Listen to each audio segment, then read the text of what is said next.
Hey everyone, Brendan Snyder here. How are you? Thank you so much for joining me and welcome to an album ranking for the band Winger. We've got all 7 of their studio albums, including their latest one, simply called 7. Just came out on May 5th. I thought it would be a good idea in time to do a full album ranking for the band. So that's what we're going to do here, and we'll dive into it in just a bit. But before we get started, if you're new to my channel and you haven't already hit the subscribe button, please do. Also leave a comment, hit like, all those things help support my channel. I would greatly appreciate it. And of course, as an added bonus, by subscribing, you're going to be able to stay up to date on really cool videos like this, an album ranking for Winger. All right, so we're going to kick this thing right off at number 7, and coming in at 7, Better Days Coming. 2014 release. It was their 6th studio album at the time. Last one that they did, so now we've got a 9-year gap until the brand new one that just came out. This one here definitely focused more on that fist-pumping rock side of the band. And what was interesting is that the album had been out for some time, 2014, by 2019 into 2020. When the pandemic hit, they actually used the title track, created a new version of it, recording bits and pieces of it separately and having guests join in on it. And it sort of became a theme song to it. There are better days coming, stay strong and so forth and everything. And I thought that was very cool that they did that. Unfortunately, it took them 3 more years to get us a brand new studio album with the new one, 7. But there was this one here. And so a lot of depth in this album and everything. But for me, they tried a lot of new things on it, and the album didn't quite feel like Winger all the way through. I love the record, don't get me wrong. I love every one of these albums, but this one here just happens to be my least favorite of them, coming in last place. All right, moving on. Number 6, Karma from 2009, 5th studio album from the band at the time. Again, this one here was focusing on that fist-pumping rock sound. The reason I keep mentioning that is that the band itself also very much has a progressive rock side. And I'm going to touch on that more on some of these other releases. But this album here, at least through interviews and whatnot, was said to be their attempt at an album like their second album, In the Heart of the Young. They wanted more of that straight-ahead rock sound on it, focusing on that sort of stuff. And this one was an album that came after the album 4, which was a more straight-ahead progressive album. So they were shifting that to try to come back to a more classic sound that people knew. And the album itself is just, in my opinion, very simple.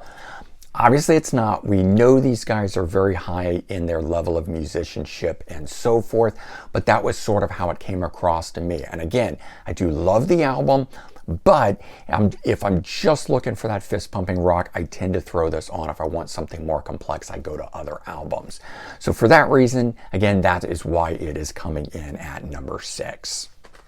All right, coming in at number 5 is the brand new album, 7. Just came out on May 5th of 2023, so we are touching brand new on this. I have done a full review of it, and I'll leave a link in the description if you want to check it out. So, 7 studio album, as the title implies, their latest album in 9 long years since their last one. Took a little bit to digest this one. It wasn't one of those ones immediately out of the gate that I fell in love with. Took a few listens. I did like it right away, and I immediately wanted to start the thing over, but with each listen, it has grown. And I love albums like that. It means this isn't going to be a one and done. It's not one of those albums where I will know everything off the bat and not go back to it as much. This one here, I'm going to keep hearing new things on.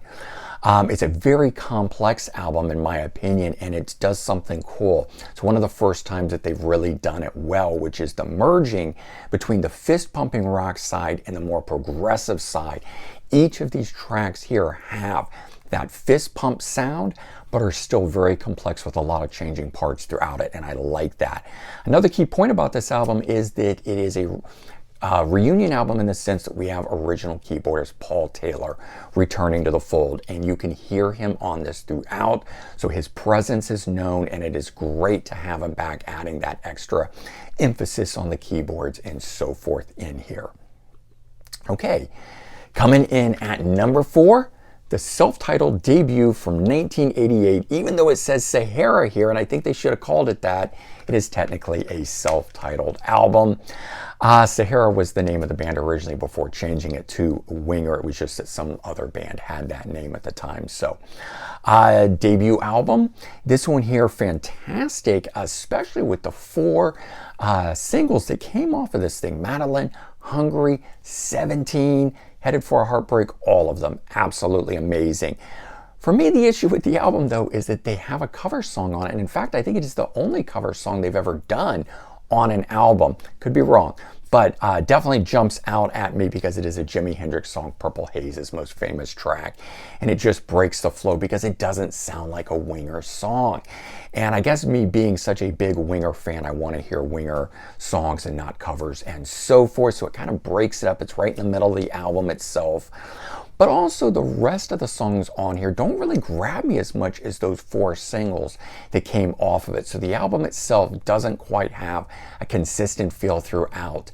I did come a little late to this album. My first album is the next album that we are going to talk about here, which comes in at number 3, In the Heart of the Young from 1990. This is the first one I bought. Second studio album, it was the last to feature their original keyboardist, Paul Taylor, in the lineup. And as I said, since it's the first album that I picked up by the band, I'm obviously going to have a bit more of love for this album and support for this album because I really grew up with this album as it was coming out and the singles dropping and so forth. But the thing is that I just find this album to be more consistent throughout. And I do like the way that we got those fist-pumping rockers on this one, and we've got some much more complex songs like the title track and some of the other ones that are going on in here, and a beautiful instrumental piece that's on this as well, done with 7-string guitar by Reb Beach. So this album here came out in 1990 as it pushed into 1991, even after grunge broke.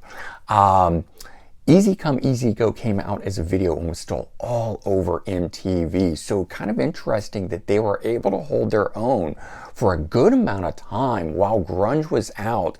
And it wasn't until just a combination of things happened where we had, of course, the grunge thing happening and a lot of people turning away and the media turning away from the support of these great bands. But Metallica having in their video Nothing Else Matters throwing darts at Kip Winger. And I think really the nail in the coffin was the Beavis and Butthead with the sort of dweeby, nerdy kid wearing the Winger shirt, which is very unfortunate because this band is so much more than the way they were portrayed in the media at that time, and they kind of became the scapegoat.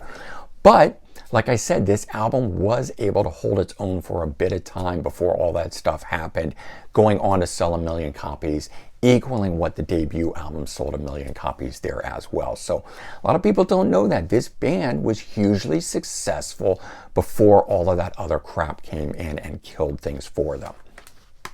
Coming in at number 2, 4, their album from 2006, 4th studio album. Not very creative in name titles. We've got 4, we've got 7, we have a self-titled. So, but I think it is indicative of announcing where they are at within this, and this usually is happening after a long time. This was their first album back after having broken up, taken that long hiatus there. So returning, 7 has been 9 long years. It's the longest spread between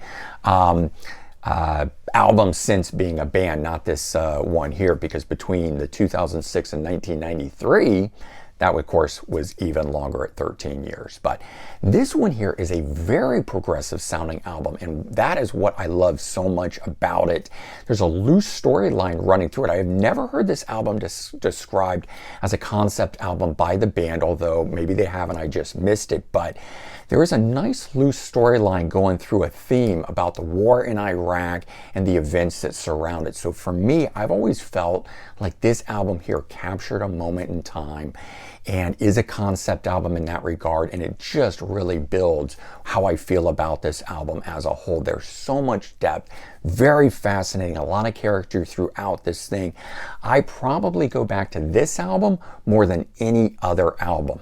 But the album that I've got to go with that is the #1 Winger album in my opinion, Pull from 1993. You know, while the band did have a hit off of this, Down Incognito, and it was a hit, again, it got MTV play in 1993 during the middle of grunge. This thing was all over the place. It was all over radio and everything, but this album is the one that really suffered from grunge, that thing that happened with Metallica throwing darts at the poster and the Beavis and Butthead stuff with the nerdy kid in the shirt.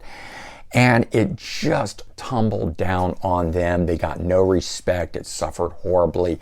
And for no real reason, because the musicianship on this one grew by leaps and bounds since the album before it, In the Heart of the Young, and I think even more so than the debut album.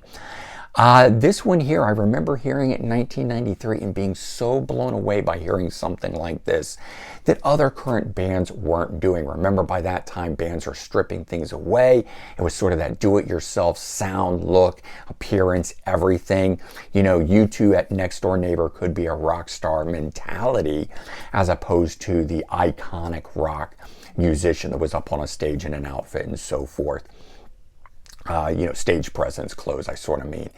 But this thing here, you know, the band stood their ground. They made an amazing album, came out, put it out. Unfortunately, it sort of crashed and burned. But lots of dynamics and emotions in this album here. Also having one of the heaviest tracks they ever recorded, track number 5, Junkyard Dog. And it showed the level of the band. They did a really good job on it. I don't think that it came off sounding contrived. As other bands attempted to change their sound at that time, it was very contrived and didn't seem honest. Here, I thought it worked very well. Kip did not try to change his voice. It was a heavy track, but it still sounded like Winger. And again, I just think that it shows the quality of band and musicianships here for this. And that at least is why this album, I think, you know, should be number 1. It should have been huge. So it's number 1 in my countdown here. Hopefully you guys enjoyed this album ranking for the band Winger. As a related video, as I said, I do have a full review for the brand new album 7. I'm going to leave a link in the description. You can check that out in its entirety. But all in all, hopefully you enjoyed this. I'm sure you guys have your own opinion about which one should be number 1. Leave those in the comments, and let's have a great discussion about all of this. All right, everyone, take care. Have a good one, and I'll talk to you soon. Bye-bye.